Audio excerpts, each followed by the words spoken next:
জমজম পানির সাথে গুরুত্বপূর্ণ দুইটা বিষয় জড়িত, খেয়াল করবেন। আমি জানি যে এই কথাটা আপনারা নতুন শুনতেছেন। এই জমজমের পানি আমরা জানি এটার মধ্যে খাবারও আছে এবং কি পানি পিপাসাও দূর হয়, এটা তো সবাই জানি আমরা। এই জমজমের পানির একটা দোয়া রাসূল শিখাইছেন, হে আল্লাহ আপনি উপকারী জ্ঞান দেন, প্রশস্ত রিজিক দেন এবং আপনি আমাদের সমস্ত রোগ ভালো করে দেন। এই দোয়াটাও আমরা জানি।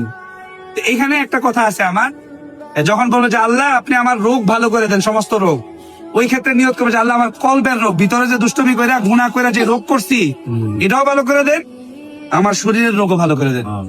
ঠিক আছে। তারপরে আরেকটা দোয়া, এই যে এইখানে রাসূল সাল্লাল্লাহু আলাইহি ওয়াসাল্লামের সিনা সাক করছে না, করছে কিনা আমরা জানি। এই রাসূল সাল্লাল্লাহু আলাইহি ওয়াসাল্লাম যখন উম্মে হানি রাদিয়াল্লাহু তাআলার ঘরে ছিল, এটা এখান থেকে এখানে, তারপর মিরাজের রজনীতে এই হাতিমে কাবার এখানে নিয়ে এসে রাসূল সাল্লাল্লাহু আলাইহি ওয়াসাল্লামের সিনা সাক করছে। ছোট সময় করছিল না, কোন পানি দিয়ে ধুইছিল বলেন তো? হাদিস শরীফের মধ্যে আসছে সিনা সাকের পরে রাসূলের কল বাবার জায়গা মতো স্থাপন করছে, দুইটা জিনিস দান করছে, একটা হচ্ছে ঈমান আর একটা হচ্ছে হিকমা। তার মানে এই জমজমের পানির সাথে ঈমান এবং হিকমা ও লুকানো, বুঝতে পারতেছেন?